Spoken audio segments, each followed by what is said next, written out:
Здравейте, приятели! В днешния епизод това, за което ще си говорим, са обективите. Не ви виждам. Вие виждате ли ме? Къде сте?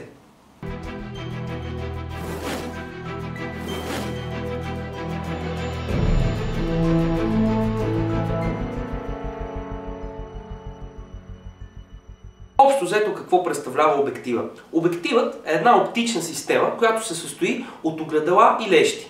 Нейната функция на тази оптична система е накрая да проектира едно двумерно изображение. Най-общо казано, обективът представлява окото на вашата камера. Разбира се, съществуват много видове обективи с много различни характеристики, които в днешният епизод на предаването аз ще се опитам да ви разясня на достъпен език. Също така, предполагам, че много от вас са се чудели какви са тези стойности и цифрички, които ги пише на всеки един обектив отпред. Ами, това също ще ви обясня днес. Два от основните параметъра, с които трябва да сте добре запознати, когато гледате даден обектив, това са фокусното разстояние и светлосилата. Фокусното разстояние се мери в милиметри. От фокусното разстояние доста влияе перспективата и мащаба на заснетият обект. Значи, ако поставите камерата на дадено разстояние към даден обект, който снимате, и от тази същата позиция на камерата вие използвате обектив с по-дълго фокусно разстояние, то тогава ще получите по-голям мащаб на заснетия обект. Ако снимате с по-малко фокусно разстояние, то заснетият обект ще изглежда в по-малък мащаб. В зависимост от фокусното разстояние, обективите биват три вида: дългофокусни, нормални и широкоъгълни. Нека сега да ви дам по един пример от трите вида обектива. Примерно, 18 мм обектив е широкоъгълен обектив. Нормален обектив е 50 мм обектив, а дългофокусен обектив може да бъде обектив със стойност 105 мм. Нека да приемем, че човешкото око гледа в перспективно изкривяване на обектив със стойност 50 мм или нормален обектив. Той се използва при вършене на нормална работа. Сега, всеки обектив с фокусно разстояние под 50 мм представлява широкоъгълен обектив. Всеки обектив с фокусно разстояние над 50 мм представлява дългофокусен обектив. Всеки един от тези обективи може да даде един вид перспективно изкривяване, за което ще ви обясня сега. При широкоъгълните обективи перспективното изкривяване, което се получава, е едно раздуване на пространството. Това е причината широкоъгълните обективи да са подходящи за снимане на панорами и за пейзажи. Нека да ви дам реален пример от филм. Представете си, че имате една поляна и един човек, който върви на тази поляна.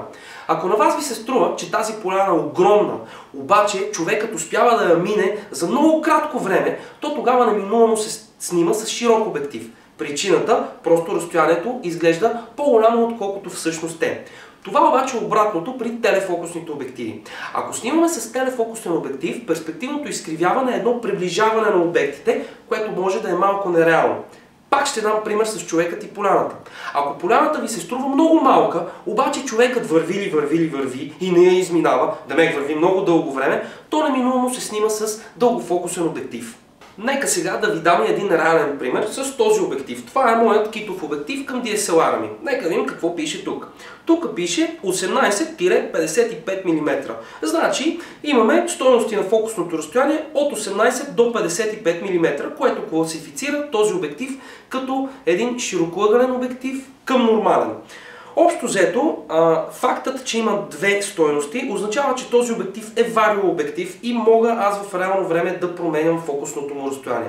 Даже ето тук отстрани си има маркери във всеки един момент какво ми е фокусното разстояние. Обективите се делят спрямо променливото си фокусно разстояние на два вида: на вариообективи и на твърди обективи. Вариообективите ви позволяват това, което вие сте чували, като да зумвате.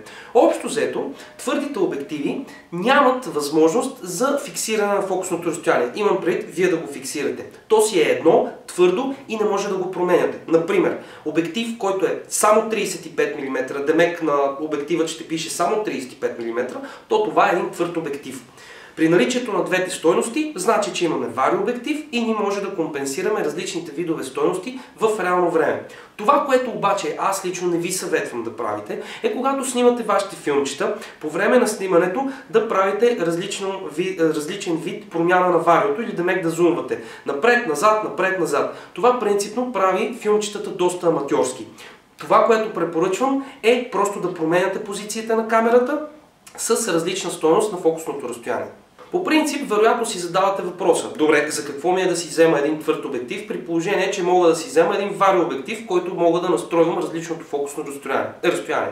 Ами аз ще ви обясна. По принцип, твърдите обективи дават по-добро изображение и имат по-добри характеристики.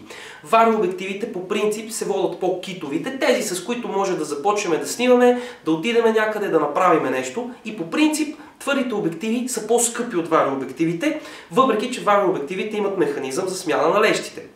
Общо взето, ако вие снимате вашите филмчета с DSLR и фотоапарати с сменяема оптика, или на вашата камера имате функцията за сменяне на оптиката, това, което аз ви препоръчвам, е да ползвате твърди обективи и да сменяте позицията на камерата, отколкото да имате един вариообектив и да снимате с него. Просто така се постига по-кинаджийско изображение. Друга много важна характеристика на обективите, за която вече споменах по-рано, е светлосилата. Светлосилата се определя от апертурата, или другата дума, с която ще го чуете, това е бленда или диафрагма. Най-просто казано, това представлява зеницата на вашия обектив, както е при вашето око. Апертурата може да има различни стойности, от 1,8 до 20 и нагоре. Общо взето, когато стойността е най-малка, то тогава имаме най-голямо отваряне на зеницата на обектива. Когато стойността е най-голяма, от 20 и нагоре, то тогава имаме доста сериозно затваряне на тази зеница и светлината, която се допуска към светлочувствителния елемент, е доста малко. При най-висока стойност на апертурата имаме изцяло затваряне на зеницата, така че светлина не може да се допусне. Така, ще ви дам и пример в реалния живот. Отивате на очен доктор. Докторът ви слага капки с цел да ви отвори зеницата, за да погледне вътре нещо в чарковете на окото ви. Когато зеницата ви е отворена с помощта на тези капки, много добре знаете, че после виждате доста размазано, въобще трудно виждате и много трудно фокусирате обектите. Това същото се отнася и за обективите. При максимално отворена апертура или бленда, доста трудно се пази фокус, влиза много светлина. Тогава, вие ако снимате движещ се обект или самите вие се движите с камерата, може да загубите фокуса, което да излезе в дефект. А от друга страна, при по-висока стойност на апертурата, общо взето всичко ще ви излезе на фокус. Така, нека отново да погледнем на същия този обектив, който разглеждахме преди малко, какво пише тук. Тук пише две стойности, 3,5 до 5,6. Какво означава това? Това означава, че на мене блендата ми, минималната й стойност, демек състоянието, в което тя е отворена най-много, може да приема стойности от 3,5 до 5,6, но в двата различни случая на фокусното разстояние. Това отново е свързано с факта, че това е вариообектив и какво се има предвид. При стойност 18 мм на фокусното ми разстояние, на мен блендата ми може да е максимално отворена със стойност 3,5. При фокусно разстояние 55 мм, то блендата ми може да е максимално отворена със стойност 5,6. Не мога да постигна с този обектив 55 мм фокусно разстояние с бленда 3,5. Сега искам да ви дам няколко различни практически съвета за това, например, в каква ситуация, с какъв обектив или с каква стойност на фокусното разстояние вие да подходите. Например, вече ви казах по-рано, че за интериори и за пейзажи е хубаво да се снима с по-широкоъгълен обектив. Например, обаче за портрети или за бойни сцени, да кажем, е добре да се снима с по-дълъг обектив или нормален обектив, защото там при по-дълги обектив, както вече ви обясних, перспективното изкривяване на доближаването на обектите ще ви помогне, особено при бойните сцени. Друг съвет, който искам да ви дам, когато си избирате, например, любителска камерка, е следния. Не дейте да се залъгвате от това, което пише на брошурите относно цифрово приближение или цифров зум, или цифрово варио с стойности 100 000 и така нататък. Това принципно е лъжа. Ще ви обясня защо. Принципно има два вида приближение. Оптично приближение и цифрово приближение. Една камерка може да поддържа и двете. Предлагам ви никога да не използвате цифровото такова. Защо? При оптичното приближение имате действителна промяна на разстоянието на лещите и огледалцата вътре в обектива. Така че тогава резултатът, който получавате, е истински. При цифровото приближение това не е така. Тогава просто процесорът вътре в камерата започва едни негови предположения, какво той вижда, и почва да го увеличава до нереални стойности. като той малко или много сглабя липсващи части от изображението. Това ще го видите, почвате да виждате зърнистост по картината, тя става с много лошо качество. Причините са точно това, защото изображението, което гледате, не е изцяло истинско, а е до някъде предположено от вашата камера. Също така, при цифровото приближение с тези огромни стойности е много трудно да запазите стабилна камерата. Ами ако вие не ползвате статив по никакъв начин, даже да снимате с толкова огромно приближение няма никакъв смисъл, защото ще има едно огромно клатене. Също така, при тези огромни стойности на приближението, което ви предлагат в брошурите, даже и да сложите камерата на статив, то от духането на вятъра и най-малкото от въртенето на планетата също ще виждате едно доста леко треперене. Така че не се залъгвайте за тези стойности, когато си купувате любителска камерка. Сега искам да отговоря на един интересен зрителски въпрос, който получих преди няколко дена. А именно, какво да си взема? DSLR или видеокамера? Ще отговоря. Много общо и зависи. Значи, зависимост от това колко пари разполагате, аз лично предпочитам да работя с DSLR, защото нямам паричната възможност да си взема хубава видеокамера, с която мога да постигам кинаджийско изображение, което аз много търся. Хубавите видеокамери са от 10 000 лева нагоре. Това са си доста много пари, няма какво се заблуждаваме. При DSLR-ите обаче, там имаме сменяема оптика. Повярвайте ми, под 10 000 лева няма да намерите камера с такова нещо. Винаги ще имате един и същи обектив, който няма да може да сменяте.